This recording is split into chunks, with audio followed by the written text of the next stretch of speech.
Hello ನನ್ನ ಕುಟುಂಬದವರೇ, ಹೇಗಿದ್ದೀರೆಲ್ಲರೂ? ಇವತ್ತು ನಾವು ಮದುವೆ ಸಮಾರಂಭದಲ್ಲಿ ಸಿಗುವಂಥ ಈಸಿಯಾದ ಚಿಕನ್ ಚೆಟ್ಟಿನಾಡನ್ನು ಮಾಡೋಣ. ಫಸ್ಟಿಗೆ ನಾನಿಲ್ಲಿ 2 kg ಚಿಕನನ್ನು ತೊಗೊಂಡಿದ್ದೀನಿ. ಅದನ್ನು ಫಸ್ಟಿಗೆ ಮ್ಯಾರಿನೇಟ್ ಮಾಡ್ತಾಯಿದ್ದೀನಿ. ರುಚಿಗೆ ತಕ್ಕಷ್ಟು ಉಪ್ಪನ್ನು ಹಾಕಿ, ನೆಕ್ಸ್ಟ್ ಇದಕ್ಕೆ ಅರಿಶಿನ ಪೌಡರನ್ನು ಹಾಕಿ, ಟರ್ಮರಿಕ್ ಪೌಡರ್. ತುಂಬ ಚೆನ್ನಾಗಾಗುತ್ತೆ ಇದು. ಜಸ್ಟ್ ನೀವೊಮ್ಮೆ ಮನೆಯಲ್ಲಿ ಟ್ರೈ ಮಾಡಿ, ಹಾಗೂ ತುಂಬ ಸಿಂಪಲ್ ಕೂಡ ಉಂಟು. ಆಮೇಲೆ ಇದಕ್ಕೆ ನಾನು ಲಿಂಬೆ ರಸವನ್ನು ಹಾಕ್ತಾ ಇದ್ದೀನಿ. ಲಿಂಬೆ ರಸ ಹಾಕೋದ್ರಿಂದ ಒಂಥರ ಫ್ರೆಶ್ ಆಗಿ ತಿನ್ನುವಾಗ ತುಂಬ ಚೆನ್ನಾಗಿರುತ್ತೆ ಚಿಕನ್. ಹಾಗಾಗಿ ಇದನ್ನು ಖಂಡಿತವಾಗ್ಲೂ ಹಾಕಿ ಸ್ಕಿಪ್ ಮಾಡಬೇಡಿ. ಸ್ವಲ್ಪ ಲಿಂಬೆ ರಸ ಹಾಕಿದ ಮೇಲೆ ಇದನ್ನು ಚೆನ್ನಾಗಿ ಈ ರೀತಿ ಮಿಕ್ಸ್ ಮಾಡಿ ಇದನ್ನು ಒಂದು 10 ಅಥವಾ 20 ನಿಮಿಷ ಆದರೂ ಹಾಗೆಯೇ ಬಿಡಿ. ಇದರಿಂದ ತುಂಬ ಚೆನ್ನಾಗಿದು ಉಪ್ಪು ಎಲ್ಲ ಎಳ್ಕೊಳ್ಳುತ್ತೆ, ಒಳ್ಳೆಯದಾಗುತ್ತೆ ತಿನ್ನುವಾಗ. ಹಾಗಾಗಿ ಇದನ್ನು ಪಕ್ಕದಲ್ಲಿ ಇಡ್ತೀನಿ ಸ್ವಲ್ಪ ಹೊತ್ತು ನಾನು.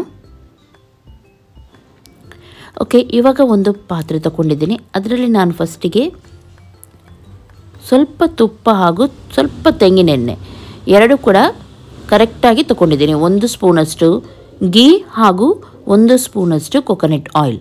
ಫಸ್ಟಿಗೆ ನಾನು ಇದಕ್ಕೆ ಜೀರಿಗೆಯನ್ನು ಹಾಕ್ತಾ ಇದ್ದೀನಿ, 1/4 ಟೇಬಲ್ ಸ್ಪೂನಷ್ಟು. ಆಮೇಲೆ ಒಗ್ಗರಣೆ ಸೊಪ್ಪು. ನೆಕ್ಸ್ಟ್ ನಾನು ಇದಕ್ಕೆ ಗಾರ್ಲಿಕ್ ಹಾಕ್ತಾ ಇದ್ದೀನಿ. ಬೆಳ್ಳುಳ್ಳಿಯನ್ನು ನೋಡಿ ಈ ರೀತಿ ಅರ್ಧ ಕಟ್ ಮಾಡಿದ ಇಡೀ ಬೆಳ್ಳುಳ್ಳಿಯನ್ನು ಹಾಕ್ತಾ ಇದ್ದೀನಿ. ಆಮೇಲೆ ಆನಿಯನ್ ಹಾಕಿದ್ದೀನಿ. ನಾನು ಇಲ್ಲಿ 2 ಆನಿಯನನ್ನು ನಾನು ತೊಗೊಂಡಿದ್ದೀನಿ.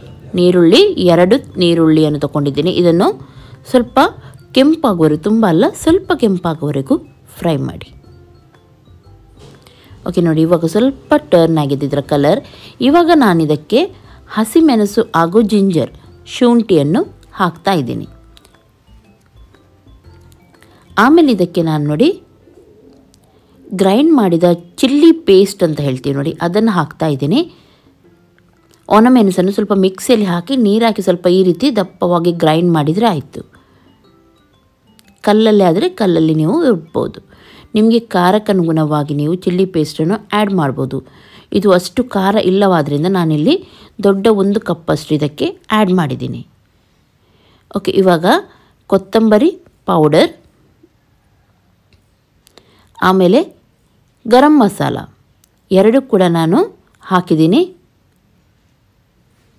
ಬೇಕಿದ್ರೆ ನೀವು ಚಿಲ್ಲಿ ಪೇಸ್ಟೊಂದಿಗೆ ಕೊತ್ತಂಬರಿ ಪೌಡರ್ ಇಲ್ಲದಿದ್ದರೆ ಚಿಲ್ಲಿ ಪೇಸ್ಟೊಂದಿಗೆ ಕೊತ್ತಂಬರಿ, ಜೀರಾ ಎಲ್ಲ ಒಟ್ಟಿಗೆ ಹಾಕಿ ನೀವು ಗ್ರೈಂಡ್ ಮಾಡಿ ಆಮೇಲೆ ಕೂಡ ಹಾಕ್ಬೋದು. ಇವಾಗ ಚಿಲ್ಲಿ ಪೇಸ್ಟ್ ಒಳ್ಳೆ ರೀತಿ ಇದರಲ್ಲಿ ಫ್ರೈ ಆದಮೇಲೆ ನಾನು ಇದಕ್ಕೆ ಟೊಮೆಟೊವನ್ನು ಆ್ಯಡ್ ಮಾಡಿದ್ದೀನಿ. ಚಿಲ್ಲಿ ಪೇಸ್ಟನ್ನು ಕರೆಕ್ಟಾಗಿ ಫ್ರೈ ಮಾಡಬೇಕು. ಇವಾಗ ನೋಡಿ ಕಲರ್ ಇದರದ್ದು ಚೇಂಜ್ ಆಗಿದೆ. ಈ ರೀತಿ ಕಲರ್ ಚೇಂಜ್ ಆದಮೇಲೆ ಇದಕ್ಕೆ ಮ್ಯಾರಿನೇಟ್ ಮಾಡಿದ ಚಿಕನನ್ನು ನೀವು ಆ್ಯಡ್ ಮಾಡಬೇಕು. ಒಳ್ಳೆ ರೀತಿ ಇದನ್ನು ಮಿಕ್ಸ್ ಮಾಡಿ. ಇದಕ್ಕೆ ನೀರೆಲ್ಲ ಏನು ಸೇರಿಸಲಿಕ್ಕೆ ಹೋಗಬೇಡಿ. ಚಿಕನ್ ತಾನಾಗಿ ಫಸ್ಟಿಗೆ ನೀರು ಬಿಡಬೇಕು, ಆಮೇಲೆ ಬೇಕಿದ್ರೆ ನೀರನ್ನು ಸೇರಿಸಬೇಕು. ಇವಾಗ ಇದಕ್ಕೆ ನಾನು ಹುಳಿ ನೀರನ್ನು ಸೇರಿಸ್ತಾ ಇದ್ದೀನಿ. ಹುಳಿ ನೀರನ್ನು ಸೇರಿಸಿ ಚೆನ್ನಾಗಿ ಈ ರೀತಿ ಮಿಕ್ಸ್ ಮಾಡಿ, ಆಮೇಲೆ ನಾನು ಹೇಳಿದೆ ನೋಡಿ, ನೀರೇನು ಸೇರಿಸದೆ ಇದನ್ನು ಹಾಗೆಯೇ ಸ್ವಲ್ಪ ಹೊತ್ತು ಬೇಯಲು ಮುಚ್ಚಿ ಇಡಿ.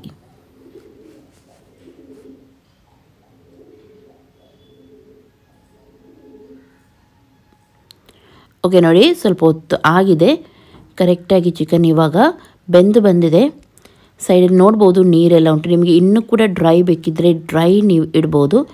ನಾನು ಇದನ್ನು ಸ್ವಲ್ಪ ಹೊತ್ತು ಹಾಗೆ ಬಿಡ್ತೀನಿ, ಸ್ವಲ್ಪ ಡ್ರೈ ಆಗಲಿ ಅಂತ ಹೇಳಿ. ಗ್ರೇವಿ ಎಲ್ಲ ತುಂಬ ಚೆನ್ನಾಗಿ ಬಂದಿದೆ ನೋಡಿ.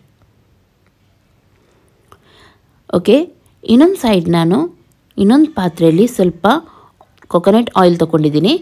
ಅದಕ್ಕೆ ನಾನು ಒಣಮೆಣಸು ಹಾಕ್ತಾ ಇದ್ದೀನಿ.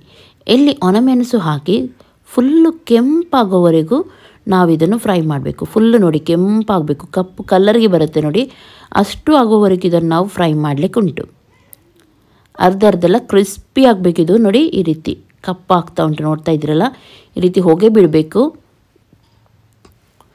ಆಮೇಲೆ ನೋಡಿ ಚಿಕನ್ ಮೇಲೆ ನೀವು ಹಾಕಬೇಕು. ಇದಕ್ಕೆ ಹಾಕಿ ಮುಚ್ಚಿ ಇಡಬೇಕು.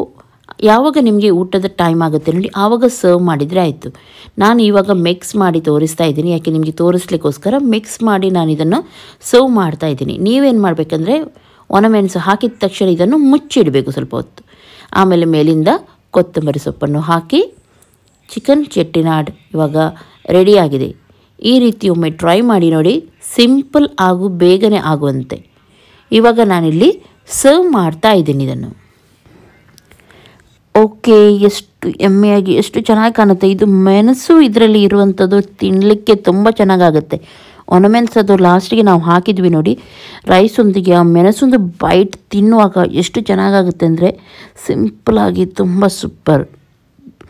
ಖಂಡಿತವಾಗ್ಲೂ ನೀವು ಟ್ರೈ ಮಾಡಿ. ನಾನು ಎಲ್ಲ ರೆಸಿಪಿ ನೀವು ಇಷ್ಟಪಡ್ತೀರಾ, ಇದನ್ನು ಕೂಡ ನೀವು ಇಷ್ಟಪಡ್ತೀರ ಅಂತ ಎನಿಸ್ತೀನಿ.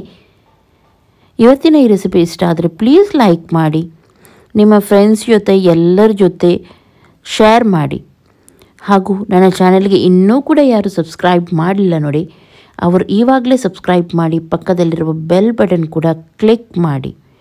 ನೋಡಿ ಎಷ್ಟು ಎಮ್ಮೆಯಾಗಿ ಚೆನ್ನಾಗಿ ಕಾಣ್ತಾ ಉಂಟು. ಈ ರೀತಿ ರೈಸೊಂದಿಗೆ, ಚಪಾತಿಯೊಂದಿಗೆ, ಎಲ್ಲದರೊಂದಿಗೂ ಚೆನ್ನಾಗಾಗುತ್ತೆ.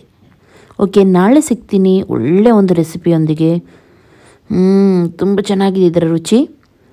ಎಲ್ಲರಿಗೂ ಟೇಕ್ ಕೇರ್, ಬಾಯ್ ಬಾಯ್.